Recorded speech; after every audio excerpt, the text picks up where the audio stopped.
Bukod sa genes, naisalin din sa apat na henerasyon ang pagmamahal ng isang pamilya sa Tabaco Albay.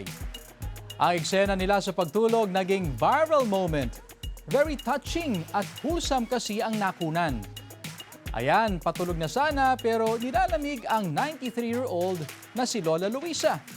To the rescue naman with kumot, warmth at love ang kanyang 2-year-old na apo sa tuhod na si Shia. Sinuklian niya ni Lola ng mga tapik at yakap. Happy si Mami Shika sa kanyang nasaksihan bilang apo na pinalaki rin noon ng kanyang Lola Luisa.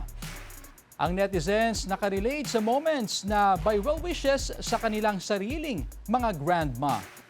Ang video ng maglolang Luisa, halos 600,000 na ang views.